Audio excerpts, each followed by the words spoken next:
Previously on. Previously. Previously on. Previously on. Previously on. Previously on. Previously on. Previously on. Previously on the recap sequence. We're technically on our summer break, but we lied to everybody. We lied, yeah, we're back. We couldn't not come back because of a few things. One of them being, of course, Spider-Man: Brand New Day in theaters now, and actually for the past week, if you were lucky enough to get a ticket early, you saw it early. If you were me and you waited, you saw it yesterday.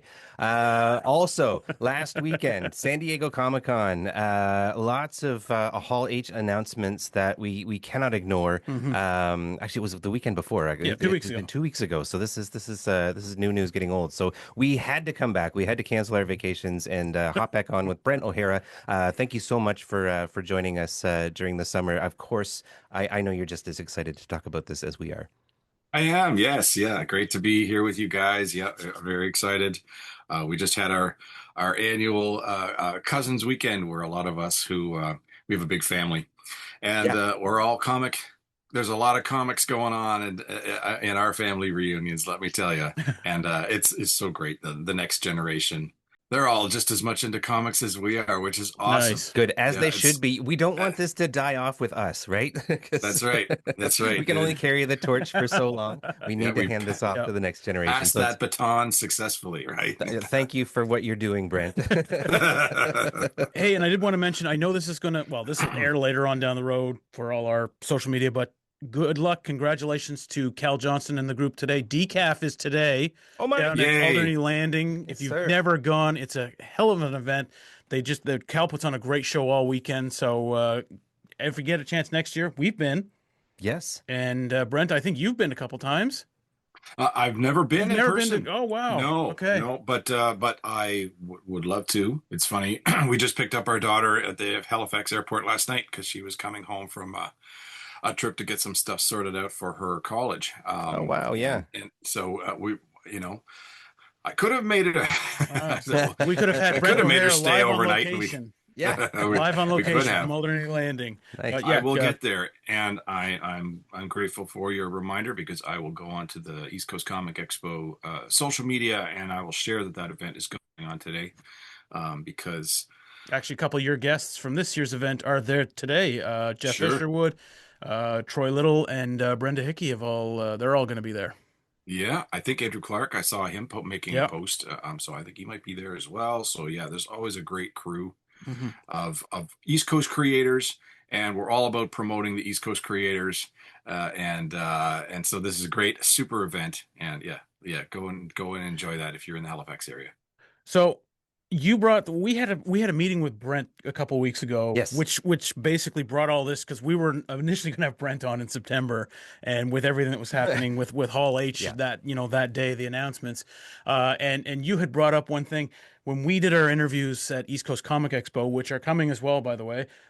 We did a poll for all of our guests saying Supergirl, Spider-Man, which one were you more excited for? And spoiler alert, Supergirl, which blew my mind, dominated it. That's not entirely the case after this past weekend, I think. Brent, would you agree? I think that's a pretty fair statement. Yeah. Look, we have this Spider-Man movie, and no disrespect to the Supergirl movie. I did enjoy that Supergirl movie.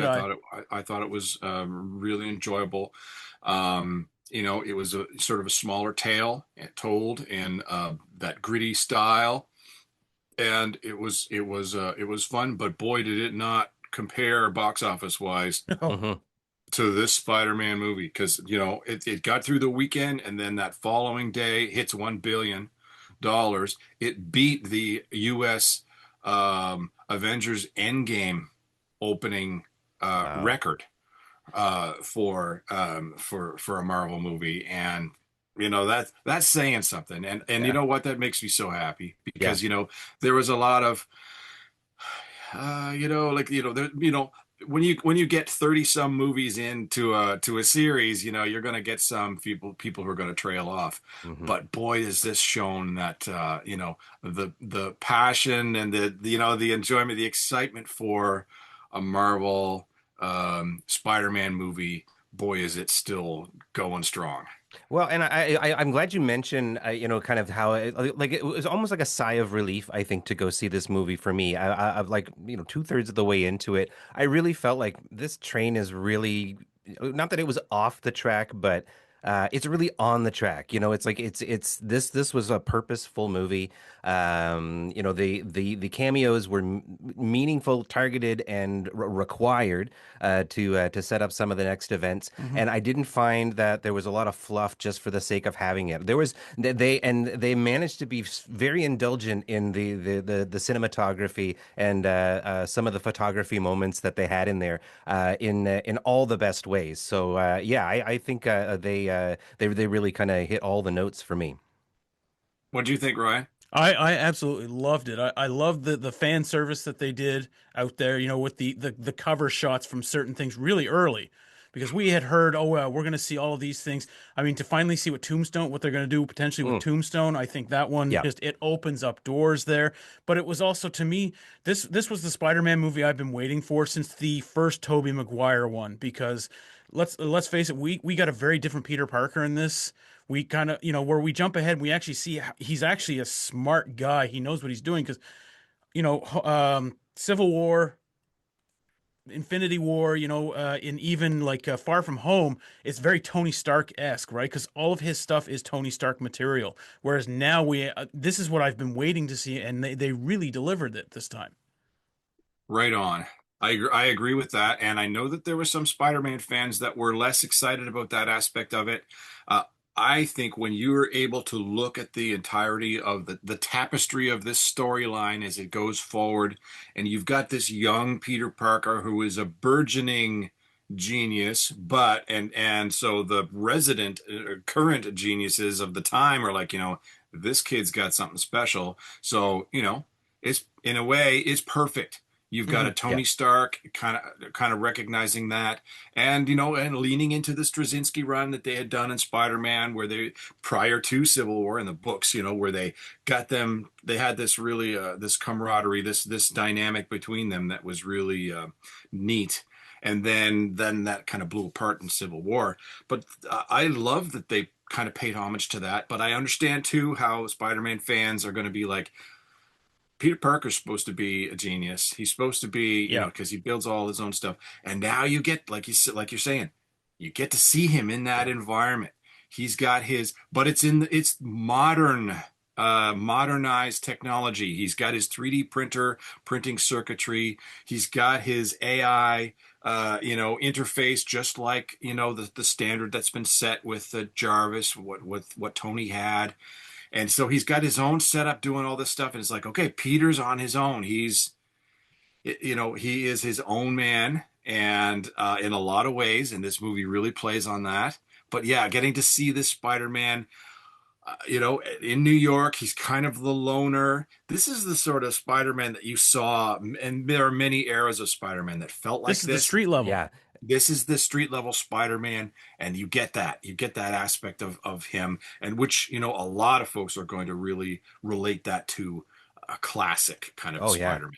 What I But loved is seeing Spider-Man walking around doing Spider-Man things in his Spider-Man suit during the day, like going into buildings, Yes. talking to people. You don't get that a lot in the previous movies, but you got that in like the Batchy run that we all kind of grew up watching Spider-Man. It's just Spider-Man in his spider suit talking to the cops. Well, he's much more friendly with the cops in this particular era than he was then, which was nice to see a little Gene bit of DeWolf, yeah. Gene DeWolf. Yeah. Right. Yeah. yeah, So I found that kind of remarkable. It was kind of like the Tobey Maguire Spider-Man was what I thought was super cool because they did a lot of the outdoor daylight shots of fighting the Green Goblin on rooftops and stuff.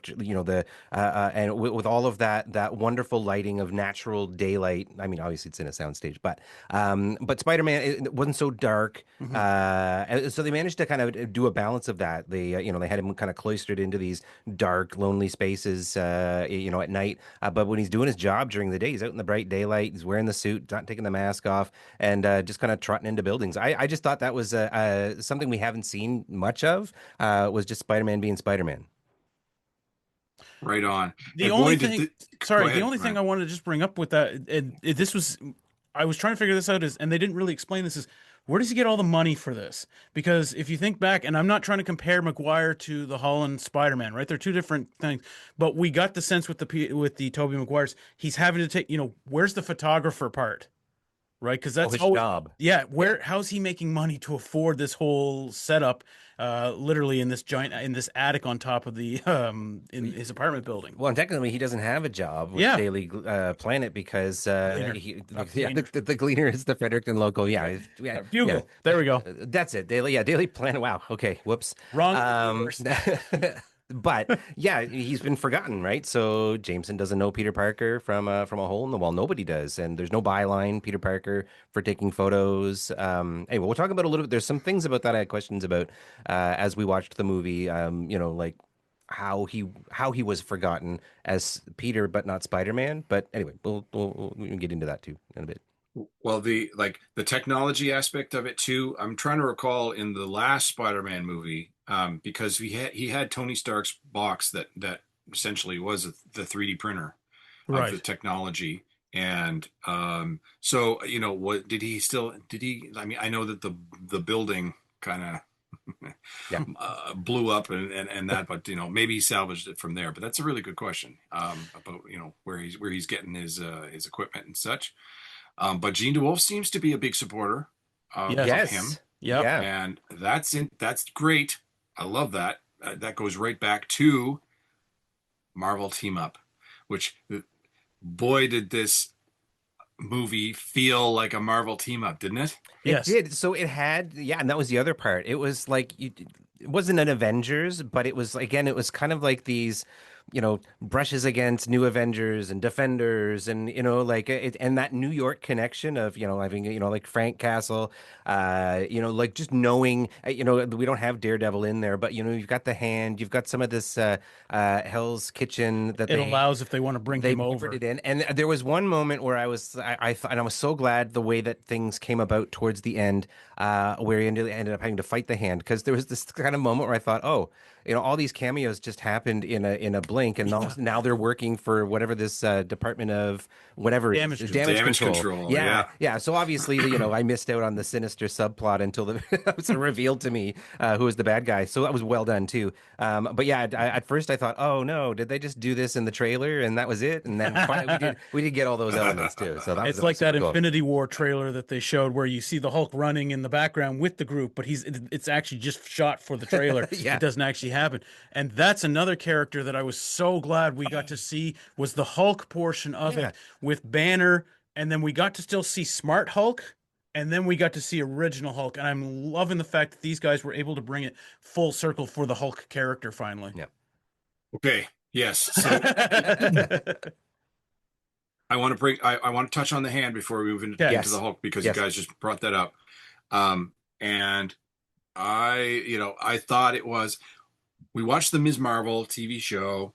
We've seen aspects of damage control being kind of presented as not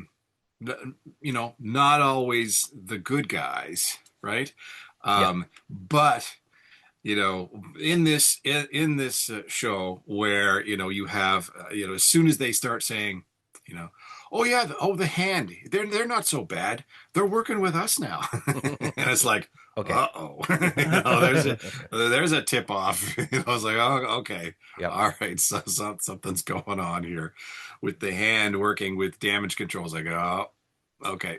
So I thought that was fun, like a really fun, and boy, do I love seeing the Hand in this with the shurikens flying around. And I had my fingers crossed we were going to see an Elektra cameo or something like that in here, but we didn't. You got to stay tuned till 2027.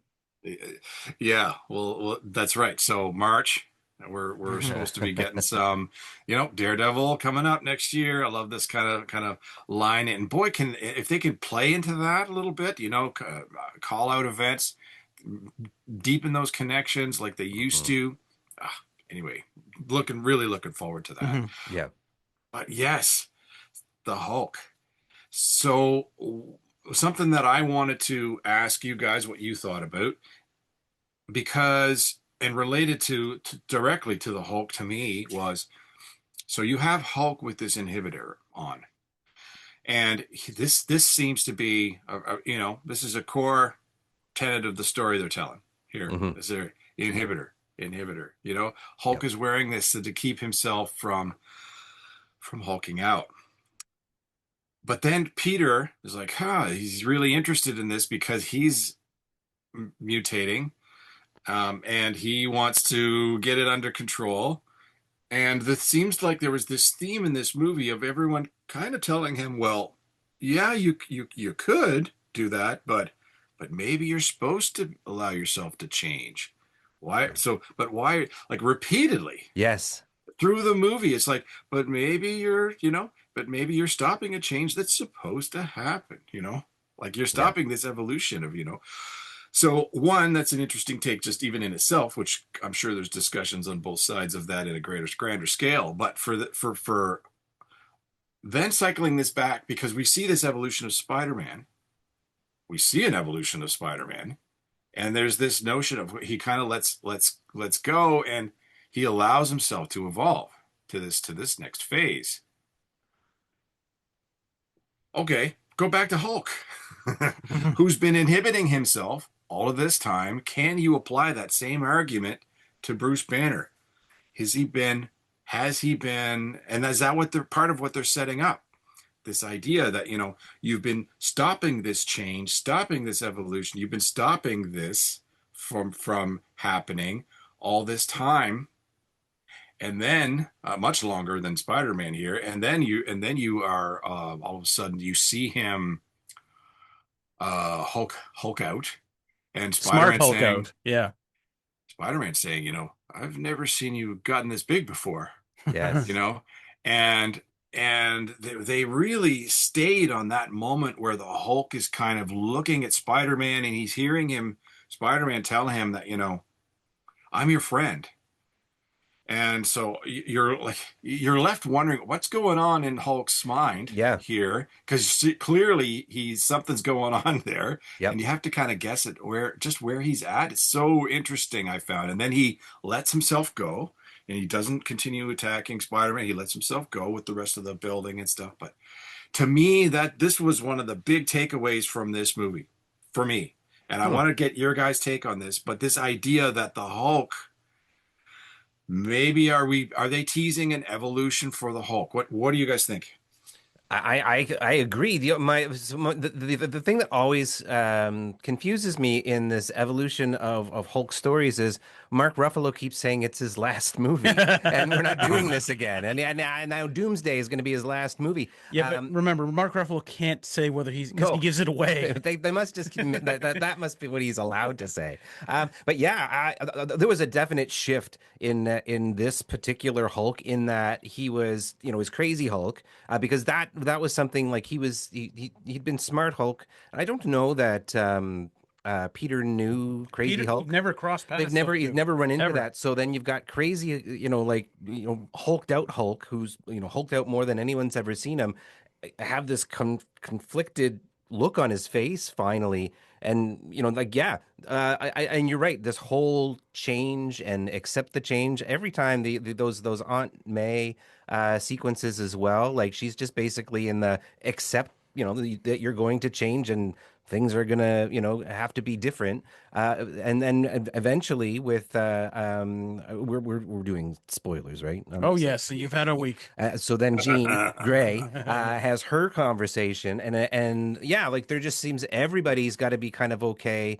It's setting up, I think, too, this the mutants are coming, and this acceptance, and this this whole inhibitor technology might rear its head again, or the notion of it. So, but as far as where Hulk is going, he's got to be going somewhere. They just kind of really left it. That was a big meatball there, and then he's off to an insane asylum, which that's not. That's not Bruce, right? So he's got ravings and stuff that don't make sense, I'm sure. But this seemed to be more of a setup of more Hulk. Yeah, so I cannot wait to see where they go down that path. I know that with Secret Wars, there's potential for them to pick up if they do a battle world scenario, if they've got the different battle world scenarios similar to what the Hickman version of Secret Wars did, well, you've got a whole world of, a World War Hulk full of characters, Hulk characters, and you know, yeah, it's going to be interesting to see. Now, you brought up that interesting the notion that Bruce had started this technology. Peter adapted that technology in a way that Bruce wasn't expecting. And them talking about it as peers, one, very cool. Two, that because Bruce is like, well, should you could do that, but that could be dangerous. The implications of you doing that, really messing with DNA to that degree of targeting, could be dangerous. And boy, doesn't that play right into the notion of, like, if you remember the old Fox X-Men X3, and it's certainly an X-Men mutant tale, trope, that okay, there's this technology and they can stop mutation. Are you gonna be against that or for it, or boy, are they teeing that up, right? Yeah. That's what's the nice thing about this one, though, is that they focused on that. Because again, going back to what I said at the beginning, this was the Dirty Streets Spider-Man type thing. We're also finally getting to some of his. This is the only one we've never had the origin story, right? Now we're getting sort of into the innards of Peter Parker Spider-Man. Right on. And speaking of origin stories, Jean Grey. Yes. Yeah. Okay. Boy, have they really started us ground floor origin story. This is like back. This is like back at the beginning of the Marvel Cinematic Universe, introducing characters on this way that's in the way that's compelling, that you really feel okay. You're on the very beginning of an adventure here, and I love that you mentioned Aunt May's chat and the brilliance, in a way, right, of how Peter channeled, because she's reading him, and he channels Aunt May. Aunt May has been his grounding, his source of wisdom in life. Yep. And boy, does this person need some. And so what does he do? He channels that memory right over to Jean Grey, and gives her a little bit of that. With great power comes great responsibility. Yeah. Directly from Aunt May. Yeah.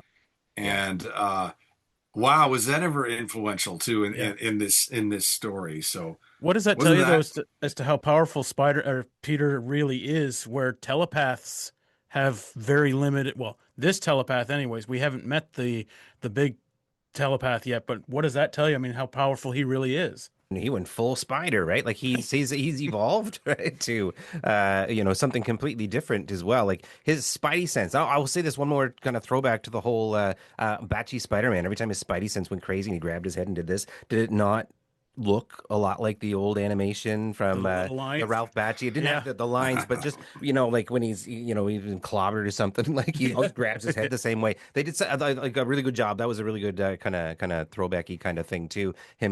His spider sense it's no longer a Peter Tingle. It's a full on a Peter tidal wave. Yeah, exactly. So I thought that was really cool too, that they're developing that more, so that hopefully they can use that more as a device, because he has his senses, and he's quick to react and stuff. But this is a whole other thing. Like when he anticipated Frank's bullet and was able to kind of perceive and get out of the way at the speed of a high-speed rifle. Yeah.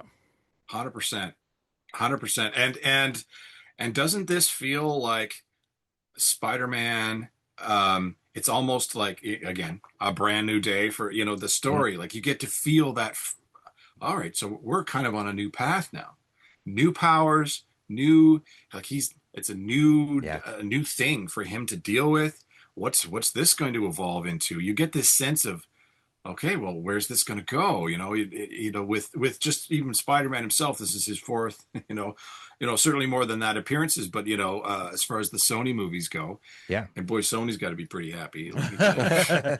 There's one thing, Brent, you guys touched on that I think, brand new day. It's character evolutions, and we, Spider-Man, Hulk, Jean Grey, but can we also say Frank Castle? Because I don't know if you saw it. I know, Brent, you saw it, but Punisher: One Last Kill, he was pretty messed up in that film at the end, and now we get a very different, but still very Punisher character who really evolves. And that scene where he's carrying Spider-Man in right out of Civil War comic book into the hospital. 100%. I was like, Right? I know this scene so well. Yeah. That was such that one. Like, I mean, there were the movie covers, the comic book covers that they did, but that one in particular with him carrying Spider-Man was just, I mean, because Civil War was like, like it was such a great read, and I loved too. I mean, I don't know if you guys watched the Hot Ones. I didn't realize John Barenthal and Tom Holland. I didn't realize how long they've known each other as actors and friends, and how supportive of each other's careers they've been.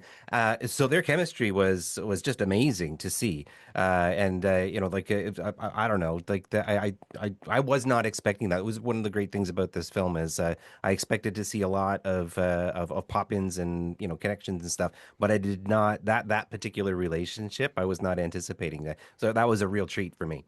I think they really played into that relationship, that friendship that they have. They're buds. They go on all the way back. They helped each other with their audition tape to get into this stuff. Right. Yeah. And they're all invested in each other, and for them to kind of get to play this dynamic, that's the lot. You can see that they had a lot of fun with that on the set, but you can see also that the directors like, let's play into this.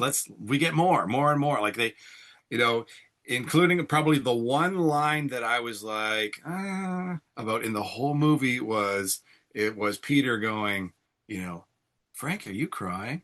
Yeah. Oh, come on now, And to me, that felt more like, okay, here's a Tom Holland. These guys, this is just these guys kind of showing that dynamic that they have. It was like showing that closeness, that friendship that they have, more so in a way that's almost like a nod and a wink to me. Yes. Yeah. Than it is like, is the Punisher actually is crying. It's like, no. Right. Didn't shed a tear for his family, but I think right. So and in a way it was like, okay, this is the Marvel team up Punisher, right? Yeah. This is the safe for all audiences, non-restricted. This isn't the Punisher One Last Kill Punisher. Yeah. Right. He was the PG-13. Yes, he was. But I still enjoyed that though. Yeah. Him clowning around with the mask and too at the end was awesome, right? Yeah, but he's delightfully awkward too when he tries to loosen up, which I thought was a great. Like John Barenthal is he is a top tier actor in everything that he does. So especially now. He's in everything. He's showing up in everything. Yeah, good for him. $1 billion box office guy. Yeah, for sure. I've got to show my ignorance here, Brent, because I've been waiting to talk to you about this one. So because I figured out all of them except for one. So early on when they're doing the fan favorites, the comic book covers, you've got the Amazing Fantasy 15 cover, you've got the cover with Tarantula. You have the cover with Boomerang. It was the last one because it happened so quickly. Was that Hammerhead? The guy goes flying into the wall and he jumps over him? No, that was I think it was. You're gonna get me. Is there? It's not Rhino. Ramrod or it's a Ram style name. I want to say Ramrod, but that's out of He-Man. I thought. I know what you're talking about. Yeah, like it looked like Juggernaut. Not Ram Man. Yeah. Was it Juggernaut? Ram Man. It wasn't Ram Juggernaut. Man is He-Man, right? Yeah. Yeah. But that's the one that happened so quickly. I was like, maybe Brent caught it because I couldn't catch that. We'll look that one up on the break. We got a break coming up in about 2 or 3 minutes here, and when we come back, we'll figure out who that was. Now, Brent, I was so happy with when I went to see it because I was like, I'm channeling my inner Brent when I went to see this, and now we're talking to you, and it's so nice to see that yes, you have. I followed suit once again. The Spider-Man bucket. You know what? I was counting on that you guys would each spend the $34.99, so I didn't. I did bring my Spider-Man disembodied head down to join the show. But yeah, those are great keepsakes. And great? Yeah. Just and awesome design. the proposed design that we saw 2 months ago. Remember that one? Oh, yeah, it was like the head from the mannequin there with with the web shooter coming up. I assume that maybe that was AI. I don't know. I'm so No, glad in the States they had they a did. head, and Okay. in Canada this is what we got instead for This some is reason. I It's don't know fine. why. I'm not It looks good. complaining. It's I mean, No, this is super cool. there were 3 different options where we go at Cineplex here in Fredericton. The other 2 Yeah. I was like, nah, they're tin. There's no lid to this, and I like the lid because of course you get the the spider Yes, full on fun. logo. yeah. And There, they did a good job in not over designing this thing because I don't know if anybody's seen the popcorn bucket for the Odyssey, where it's basically a horse, the Trojan horse, and there's a pocket that opens up. I mean, it's his It's belly. gut. But oh, right, is okay. it? I don't know. It's Because not the a great place soldiers to. would come out of there. All Sure. right. Now it's the popcorn, or you're reaching your hand right down into that horse. So I will go for a standard bag of popcorn when I go see the Odyssey, which I haven't seen yet. But also I'm hearing great things about that. But that's neither here nor there because they're not in this universe. So Brent, last question before we head to break here. Jean Grey's on the bus at the end. Is she going north to the school for gifted students potentially? That's where your brain goes, doesn't it? It's like, oh, Right. she's off to meet Professor X right now, taking some Aunt May advice, and I can't do this alone. I'm gonna go get help. But you just it's like that setup, So when we get to an X-Men movie, you got to think that there's going to be drawing a connection right there. They'll be leaning into that. That's what I think. One thing I wanted to point out too that about the Jean Grey and the flashback to her sister Sarah. I don't know if anybody picked up on it. Maybe I picked up on something not worth picking up on. But I just as soon as they showed her sister, like what she was wearing, I was like, hey, she looks more Jean Grey than Jean Grey. I just noticed like she's got the yellow jacket. Yes. She had the the yellow and green scrunchie, and it was just for me it was X-Men '97 kind of Jean Grey look that her big sister had. And I noticed she took her sister's jacket. There were some of her things that were in that terrible torture room that she brought with her. So I don't know. I thought maybe that was kind of a neat. If it was something that was meant to be picked up on, seemed deliberate though. Yeah, like isn't it? Thought that their choice here was to start Jean Grey of all characters off on a villainous path was interesting. Yeah, Similar, semi-villainous path because she's in a vengeance. I guess she's trying to sort out what's happened to her sister, but it's it doesn't matter who gets in my way, kind of a type of an ordeal. So I thought that was interesting. So I'm wondering, even then, are they teasing? Are they teasing Black Queen? Are they teasing Dark Phoenix? Are they teasing, some of these things, these aspects of her that could be leaned into later on where she's, maybe she's not, maybe she's something to be fearful of because she, at some point along the path here, we see she's very, very powerful. Yeah. But, the idea that she's like an Omega level mutant and she's dangerous, in the wrong space. I think that's a good thing though, because we've only been exposed to the Jean Grey from the X-Men Fox series to be able to see where she starts and how she's come to control her powers and then how powerful she really becomes at the end of it. Yeah, I think we're just at the start of this journey, aren't we? Yeah. This is going to be an interesting path to watch. Let's take a quick break. Do a quick little deep dive into figuring out Ram who, and then we'll be back with more Spider-Man Brand New Day, and let's talk about some of this San Diego Comic-Con Hall H excitement before we wrap up. There was nothing new announced, was there? Nothing, I don't think. Maybe. Okay. All right, we'll be back. The recap sequence will return after these messages.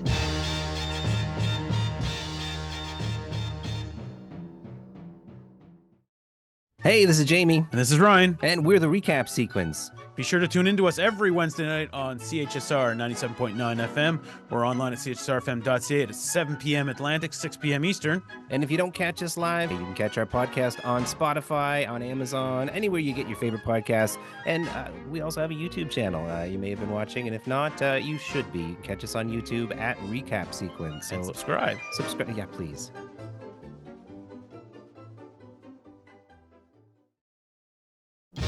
We now return to the recap sequence. Okay. We ready? Yep. Oh, I forgot your glass of water. It's okay. I'm just pretending what it's looking like. I know. I saw you just kind of No, that was just moving the something coaster red around. in front of me. That's all. I well, get distracted. I totally forgot. That's I'm sorry okay. about that. I'm a terrible host. Welcome back to the recap sequence. We are back. We have been talking Spider-Man Brand New Day, movie of the summer, sleeper surprise to most people who voted in our poll back at ECCE, I suppose. But yeah, Spider-Man Brand New Day, and we'll also be talking about some of those pretty neat Hall H announcements that happened not too long ago at San Diego Comic-Con. We're back with Brent O'Hara. Brent, we solved our mystery. Who was that mysterious person being smashed into a wall in the comic book cover montage that they did? That was indeed Ramrod. Was Ramrod? You were All right. correct, yeah. Okay. See, don't, Yeah. don't ever doubt yourself again. Yeah. And it's funny because it's one of those ones I don't remember that cover, but all the others, the moment they happened, I saw that. I was like, "That! Oh my god, yes, that was." Yeah, I mean that very first one where he's got the Amazing Fantasy. You've seen that so many times. I noticed some shout outs to The Empire Strikes Back as well. Some Star Wars stuff. Just thanks to the Lego and the Lego thing was. I loved how they played that right back to the original one where Ned and Peter were building the Death Star. The Death Star, yeah, right. Yeah. So I thought that was really cool. I like the fact that as well that they acknowledged Far From Home, or excuse me, No Way Home. Oh, this is what Peter won when he's figuring out the web fluid for the first time inside him, right? He's like, oh yeah, this was Peter's He's pretty cool. problem. Yeah. Yeah. And how about okay, this is where I get into some questions about the memories. So I'm super glad they didn't take the low hanging fruit of having Jean Grey create some kind of mental thing where everybody remembers. I think it's a much neater thing that they're going to have to figure this out on their own. But there was some like Ned mentioned, his obsession with Spider-Man kind of stems from having been saved by Spider-Man and the Night Monkey, and MJ remembers these things, so they remember Spider-Man, but they don't remember Peter. So I understand that from their perspective. But what about the other Avengers that have worked with Spider-Man?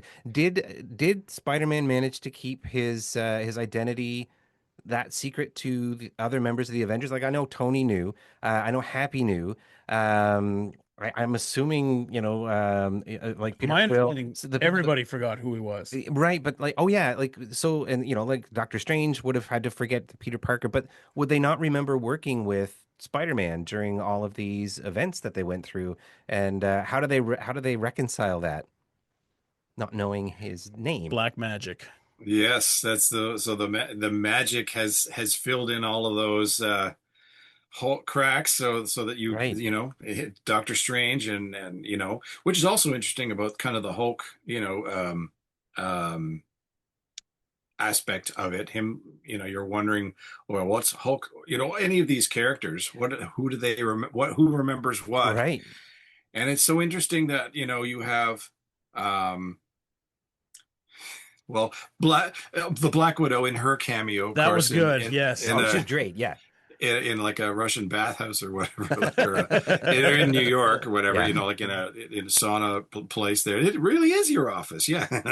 So, but him coming out with still the mask on, it's super funny. But I felt like they were taking us down this journey of, you can unravel this flourish. What's the word I'm looking for? Glamour. The glamour over the magic over top of this, so that MJ and Ned are they're back together. They could get to that point where, okay, Yes. this isn't foolproof, and that is, you can get to a point where you're remembering this. So, what are they?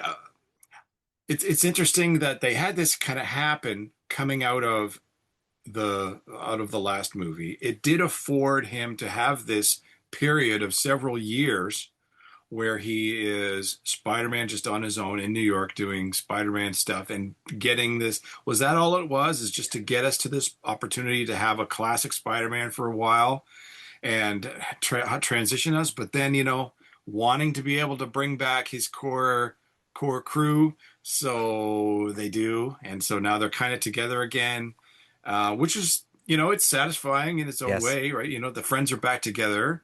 And, but So we're looking at this as about a 4-year timeline between No Way Home and Brand New Day. That's what they said, right? Yeah, it was 'Cause 4 years, We're right? following them through university, essentially, at MIT. Right. Yeah. So Yeah. Well, they're old like enough to 4 or drink, so 5 they're years. they're Yeah. 21 and up at this point at least. So, oh well, you maybe not, but But yeah, so we're assuming he's been Spider-Man now for 5 years or Yeah. so. Yeah. That's the other thing I noticed. Just another aside here. He is Spider-Man now. He's not Spider Teenager. He's acknowledging his age. He's bulked up significantly. Yeah. You can even tell he looks different in the suit, right? Like whoopsie. Yeah. He's much more. I don't know. Just He's stock manned fitting. up. Yeah, Yep. he's definitely yeah. So I guess that there's some interesting thoughts as to how that might go too for a future of Spider-Man down the road. Tom Holland will be doing something, I'm sure, but will there be a passing of the torch? Will he become kind of like in the Spider-Verse movies, like Peter Parker A or something like that, where he's kind of an older version, and some down the road opportunities for some non-animated Spider-Verse content. Miles Morales. That's You true, bet. yeah. Yeah, that's Yeah. they really seem to be setting things up for a Miles Morales. Couple things. So Yeah. super cool that we saw. Now, again, if we look at how did Miles Morales end up in the 616 Marvel Universe from the books, we're going right back to the convergences and Hickman's Secret Wars, and the fact that the Ultimate Universe got destroyed in that process. It was one of the many universes that got annihilated during this process, and then for the Fantastic Four in the books, to kind of be playing a part in the rebuild aspect of the universes, or the universe, the Prime universe. Are we going down this path? Are they? How much are they going to be leaning into that? Are we going to kind of see a transition for Miles coming out of the Secret Wars movie? Yeah. The only movie next year. Mm-hmm. Next year at the end of the year. So Doomsday in December coming up this year is going to lead directly into Secret Wars. So they're telling this big tale. And then coming out of that on the other side, we know we've got some things coming because of the Comic-Con.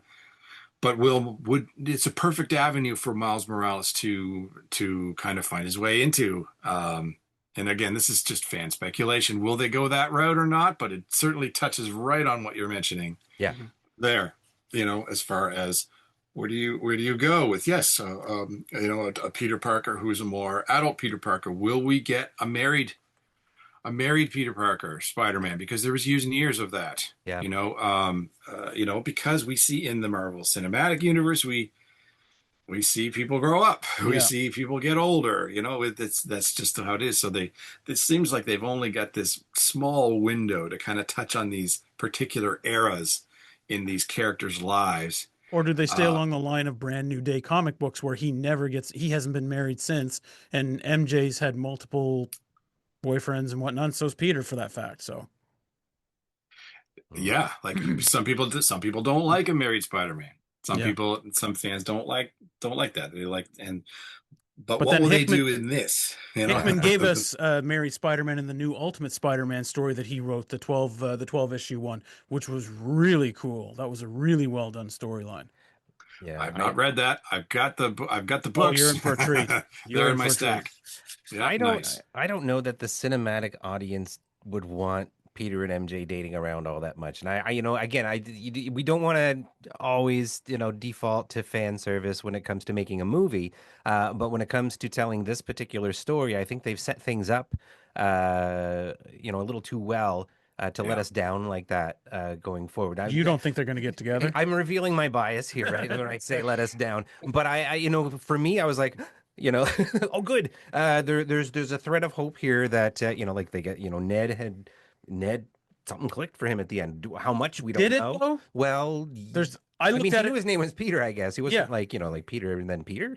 But I think, something clicked there. Something clicked for MJ. MJ, it was a little confusing when Jean had taken over MJ and she kind of, expressed that, I'm supposed to remember something, whatever. But MJ really seemed to believe what was in that letter. I don't think she really questioned whether it was true or not. Like there was something that really clicked for her when she read it, that made her believe it enough to be upset that she felt let down, that he didn't come for her right away. And so there's something missing for her, that she's very pensive at the end too, sitting on the roof by herself.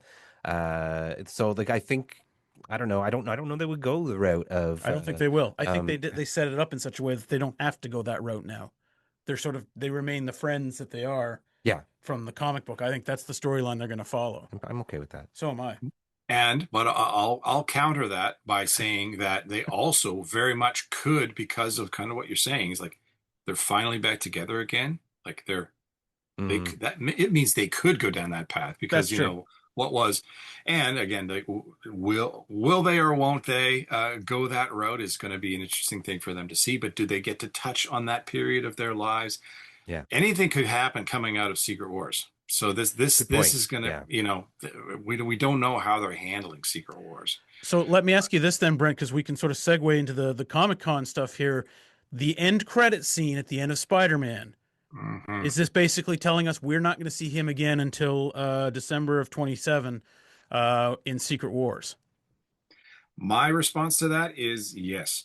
Okay. This suggests to us this is their, and again, I think my take on this is that this is just right out of the books. As being the age that I am, was reading Iron Man, reading Spider-Man, reading Fantastic Four. You're reading these comics, Avengers, and all of a sudden at the end of an issue, you see this big platform show up in Central Park, and so Spider-Man swings over to check it out, goes inside. Iron Man flies over, is like, what's going on here? Goes inside, and then so then all of a sudden the next we're seeing is Secret Wars, the original Secret Wars story. And you see this platform flying through space, and you see all of these hero characters and villain characters on the platform all together. And then you segue right into this tale that they were telling for Secret Wars. But the next issue of Spider-Man, the next issue of Iron Man, the platform appears in Central Park. Spider-Man swings out with a black costume on. It's like, whoa, we've never seen this before. Iron Man flies out, and he's got these wires and cables and just different changes to his suit when Rhodey was Iron Man at this time. And so you're seeing the results. So it was just like one issue, then the next issue, and then you get to go and find out what that journey was by reading the Secret Wars book itself, right? So you kind of saw them afterwards tease like, oh, there's some changes here. Anyway, I believe the notion that the Spidey tracker was, sort of, oh, not on Earth, not on the moon, off into space, is like, okay, this is telling us that either that however, is it a hint to Battle World? Is it a hint to some type of a platform similar to this? However they get off into the Secret Wars story, I believe that's what we're seeing right there. And I'm glad they did it that way, because I know there was a lot of speculation. People were wondering if we were going to get Spider-Man and Doomsday. And I think this answers it nicely here, because Holland has let it slip accidentally. He says that we have the black costumes coming. Okay. I didn't hear that. Yeah. Okay. So that's going back to what I wanted to mention before, is that we have Secret Wars can happen here. And what a perfect way to introduce these certain aspects of things, like if we're looking at Hickman's Secret Wars, like Miles, but also the black suit. Mhm. Yeah. Would Spider-Man potentially come across an alien symbiote as a suit in some battle world off in space? Well, yeah, that's what happened in the books. That's where it originally came Yep. from. Would they do that? Boy, with this. So that would be awesome. And it That would be finally awesome if they did it that way. Yeah, and it would be finally Sony's way of, hopefully they see that the results of what Brand New Day has brought them, to say, okay, we're going to let Marvel do what they want with Venom now, yeah. right? Yeah. So they can erase, and just all I'm asking for is we don't get another emo Peter. No dance numbers. Yeah. Yeah. No, I don't think so. The calendar was revealed at Hall H for upcoming in the next couple of years. Obviously, the next one for us is Endgame Encore, which is on September 25th. Then the surprise was a Vision Quest. So we have a date now for that, October 14th, 2026. Do we know how many episodes? 8. 8. Okay. And will this tie into Doomsday? Or does this wrap up the whole WandaVision? It puts the cap on the WandaVision trilogy. But the fallout, again, will be interesting to see from this. There's a lot of potential here. Boy, I'm excited for this one. I can't wait to see what we get. There's so many, like we've had chats before about, well, are they going the West Coast Avengers route with some of this stuff? Because you look at the look at the team that they've got for in the Avengers Tower there right now. And there's just a lot of potential for them to be leaning into stuff that they did in the books in just a really fun way. I can't wait to see more Ultron. I'm almost afraid of the things that it's like, oh God, I hope they get Ultron, the Ultron adamantium connection here. I don't know that they're going to go that way, but boy, would I love if they did, just to get that initiated, because they introduced adamantium in the last Captain America movie, and if Ultron makes a play for that, well, if and again, Secret Wars, there's a whole segment of the world from a universe where Ultron won, so you have Age of Ultron world. Are we going to see that? Are they going to lean into that coming out of this show? So that's one avenue right there that they could really lean into.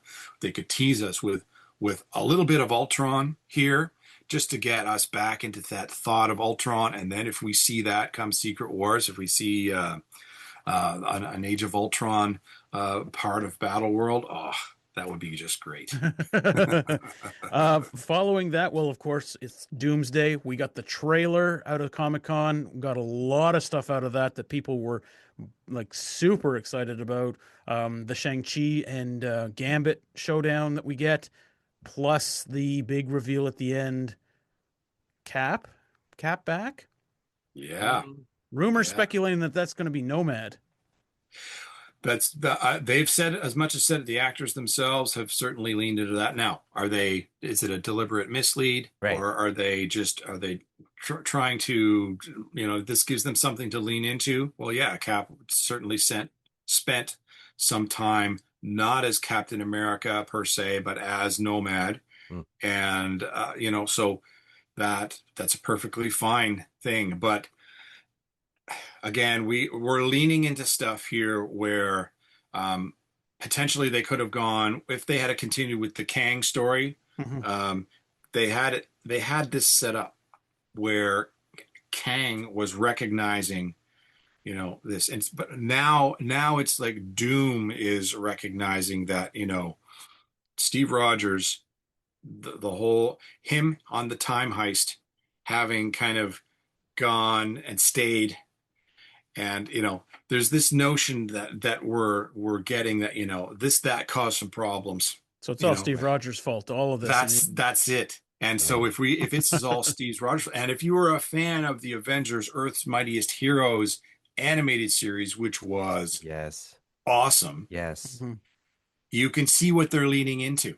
Remember Kang? This is exactly the entire reason that we had a series of episodes there with the Kang storyline, is because Steve as a man at a time, wasn't supposed to be, et cetera, et cetera. But here we in the Marvel Cinematic Universe, we have Steve having taken this course of action and took Tony's advice and got a little bit of that life that Tony was telling him to get.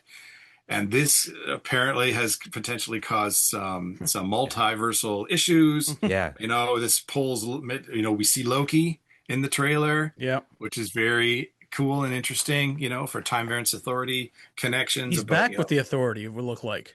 That's what it looked like. Yeah. So what does that mean? So there's some fun to be, they're teasing out their story a little bit here, and I can't wait to see what they're doing with it. There's lots of fun to be had, I think, with this. I think the thing you and I got really excited about, and neither of us, Brent, I think I can include you in on this. None of us saw this coming, was Ryan Gosling being announced for Ghost Rider. Right? I mean, I think it was his proposition. He wanted in somehow, but I mean, whoever they had in mind for Ghost Rider, as soon as you got Ryan Gosling, I assume you just have to say, okay, this is probably really good for the franchise. He's riding probably one of the best careers right now for a leading man in Hollywood across any kind of genre. What do you think of him as a Ghost Rider? And will it be just jump in Johnny Blaze, or will it be in someone else? Because I started thinking, well, what if we go look at the Ant-Man, right? You had Scott Lang becomes Ant-Man, whereas we all know who the original Ant-Man was. But are they going to do the same idea here, or are we getting Johnny Blaze from the start? Okay. So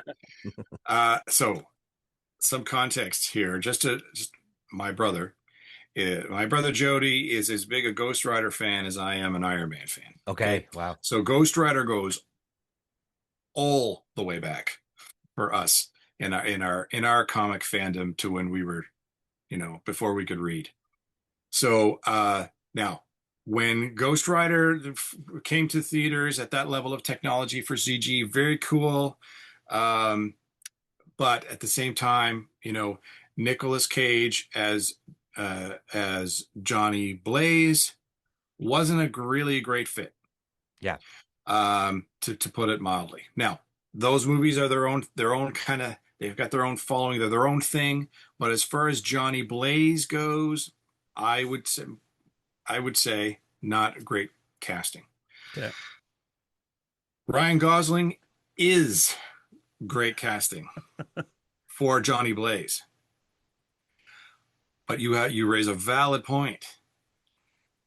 Are they going, depending on how, I think he should be, I am hopeful that he is going to be Johnny Blaze. The Hollywood Reporter reports that he is Johnny Blaze. Yet Kevin Feige goes on and says, I'm going to let Ryan reveal that, which version. I'm going to let him reveal that at his own pace. So is this a Dan Ketch? Is this a Danny Ketch Ghost Rider? Because in the 90s, when there was that, Ghost Rider resurgence and that new book with Mark Texeira art, awesome. It was a great era, but it wasn't Johnny Blaze. So my fingers are crossed that we do get a Johnny Blaze. Again, coming out of Secret Wars, they, things might be opened up enough that they can do this and, it's not a reboot, but is the refresh going to be enough, or the occurrences that happen in Secret Wars going to be enough that allows them to do a new take on Johnny Blaze, which would be great. So, and I love the story about how when Ryan Gosling Kevin Feige was introduced by an interviewer and said, I was just chatting with Ryan Gosling, and he was saying that he'd love to play Ghost Rider. And Kevin Feige's like, oh, okay. And then the lights go out in their interview. And they're like, oh, it's a sign, that the lights went out on them while they were chatting about this. All this funny. And then what do they do over here at Comic-Con? And, he's got the interviewer right there and he's chatting with him, okay, raise the question again. Of course, you can sort of see where they're going. He's like, well, just because the lights don't go out during an interview doesn't have to mean anything. The lights go out, come back up. And there he is after these years of it being teased of like, is he going to, wouldn't that be awesome? And yes, it would be awesome. So that's a great, sorry to take that long way around here. But it was for me, just kind of going through, I was just zipping through my Instagram and it come up in my reels, and that came from out of nowhere. Yeah. All of a sudden, we had just been talking about it. When we had our call 2 weeks ago too, and so I was just, I better pay attention here, and it was like the first thing that popped up. I was like, oh my god, I've been missing a lot here. Yeah. Other reveals too were well done. Lots of The new Black Panther. New Black Panther. Yeah, they waltzed him out. I wasn't expecting that. Now, Brent, they Yeah. have said the Black Panther 3 is coming December 18th, 2028. What are the chances we get introduced to the new Black Panther in Doomsday? Or Secret Wars? Strong. Well, not Doomsday. Well, they do have Wakanda. Yep. I think they. Would it be too much, I guess? We have an adult. Like the last time we saw young T'Challa, the son of T'Challa, he was just a boy, quite a young boy. Right. Yeah. And we haven't quite reached the number of years for him to have achieved the adult version of young T'Challa that we were introduced to at Comic-Con. So my suspicion is that, I don't know, maybe the coming out of Secret Wars, things can be, circumstances, the status quo can be such that we might be able to just have our adult T'Challa here. Might he get a mention, or might we see him at an age appropriate level here because we see the Wakandans in Doomsday? Yeah. Will we see young? Will we get a nod to that? Maybe we will. But I suspect that maybe this actor, we might not see him until after Secret Wars. That makes sense. Is Blade done? I couldn't find it when I was looking for this because I'd seen something pop up. So again, I don't know if this was just social media messing with us, but I got the sense that because it popped up over that weekend that Blade is done, or Mahershala Ali has left the production. What I'm understanding is that he's out. Yeah, he's done. And which is unfortunate. Yeah. However, and it also, because Blade was going to serve a function on the whiteboard of Marvel timeline and storytelling, right? I think it might be interesting conjecture to say that Ghost Rider is now going to take the place of that piece of storytelling that was potentially setting up this aspect of the Marvel world, right? So, all of that, the Midnight Suns style of characters, and boy, what a perfect place to do it in a Ghost Rider movie, right? Yeah. So that's my suspicion, is that, okay, they were patient. There were a lot of, oh, I don't quite like the script. Oh, I don't quite think the character should do this. I don't think, there was a lot of that. So Marvel kind of, I'll say, put up with a lot of that and try to make concessions and changes and try to get it right. And it just was never right. And it just didn't work out. So now they're going to move on. I think we'll get Blade. I think we will at some point. Interesting that we, of course, we did just see Blade to a degree here in the Deadpool a couple years back here now. Did we all like Gray Deadpool? So just ask a fan question. Denim Deadpool. I really thought he was gray, but yeah, he went to great lengths to explain that after. Oh, Rudd, where Ryan Reynolds is, and he said he's crying because Wrexham sucks. Yeah, that was a treat too. I mean, and good on Ryan Reynolds for putting on the suit and walking around a con. Oh my god! And you imagine you're getting your selfie taken, not realizing it's him until after the fact. And denim is warm from head to toe. I smell denim by the end of it.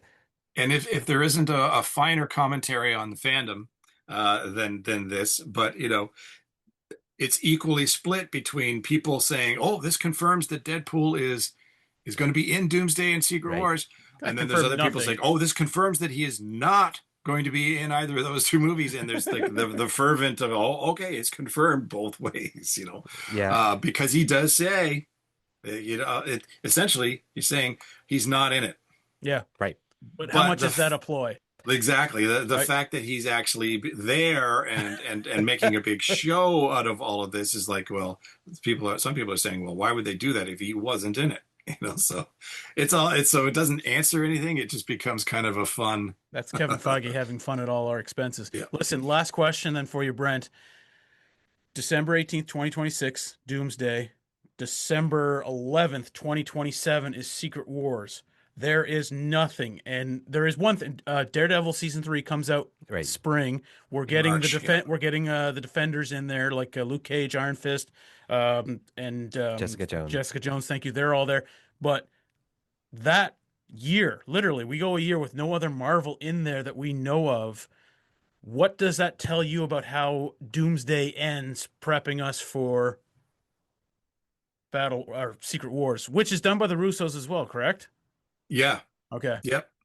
Yeah. So I by virtue of kind of them having to sort and delay and this is kind of how the calendar has fallen, but Yeah. they're opting to not have anything introduced in that time span, I think is telling in just that way that things are going to be a little bit different after Secret Wars. Just what exactly that is, but that's where they want to pick up their storytelling and moving forward with X-Men, with Ghost Rider, with the new Black Panther, with Shang-Chi too, certainly, with whatever they're going to do on an Avengers. Nova. There's a Nova coming. That's right. So these stories they're going to be picking up after Secret Wars, which for anyone who knows those stories, it's like, well, that's appropriate because this is like big bombastic crazy stuff can happen between Doomsday, within Doomsday and Secret Wars, right? And you can have things go absolutely mad. And by the time you've gotten into by the end of Doomsday, you can have any number of things happen that will kind of play right into, and they're uninterrupted. They don't have anything that has to get in the way of their storytelling of whatever crazy that they've just unfolded for us here coming December. So we're in a way that's cool. We get to have this big adventurous, two-piece story. But it's going to be a bit of a wait, isn't it, between December into December? Yeah. Was it the same split between Infinity War and Endgame? Like, did we wait a year in between those? Yeah. So I'm just wondering, are we going to be left, as crushed and perplexed at the end of Doomsday as we were at the end of Infinity Infinity War? They've set the precedent. Yeah. They're known to do this. They're known to do this. We've been conditioned for about 12 years for this, so we should be able to handle it. But maybe we do need a year to get over it before we hop back in there. So I don't know. Who knows? Like, it's almost like I'll keep up on the blood pressure medication. Stay healthy. Just we have to make it. I just like that they're covering up little loose ends now with Vision Quest now coming right before Doomsday, so we get sort of that storyline just all done. So really, as Brent's saying, other than what happens in Doomsday and Secret Wars, we're starting. It's brand new for everything else going forward, so to speak. And the box office for Spider-Man is very telling. Yeah. And confidence building for this move towards Doomsday. The fans are all still right there. Yeah. So they don't have to be. I'm sure they're feeling better. After Captain America 4 and Thunderbolts, which Thunderbolts was a great movie, but things went into some places, and now this, to me, like I said at the beginning of the show, on track. Like, just this felt right. The whole Spider-Man home theme, like, it was just kind of that, like, I feel good sitting in here watching where things are going. Mm-hmm. All cylinders are firing here. This is definitely back to where my comfort zone, and I'm not left wondering. I'm just left waiting for more. 10 days out since it's released and over 1 billion already in box office. I would love a residual of some kind from that. Just hey, Marvel, look at this. Look what Brent has. Look what I have. Come on. Fraction of a percent. A little bit this way. Great, please. Just yeah. Can't you see what we're doing for you, Kevin Feige? All right. Well, look, on that weak note, we'll wrap this one up. But Brent, this has been awesome. Yes, thanks. I'm so glad we took a break from our break to do this, because I think it was necessary. We don't have to wait a year to meet again. We'll be talking again in September. October, we've got we got October with Vision Quest. That's coming. right. And the we'll relive Endgame. I think it's yes. Essential viewing, apparently. Oh yeah. Essential viewing. There's like 8 minutes, I think, of new footage that you need to Right. see before you see Doomsday. Well, I keep waiting. I told him the moment the tickets go on sale, I'm buying 2 for us. So yeah, thank you. Great. You're welcome. Yeah. Right on. All right, Brent. I look forward to chatting with you guys about that. I can't wait. Sounds Thanks, great. Brent. This Thanks is again. Yeah, we'll talk again soon. See you guys. See ya. Bye-bye.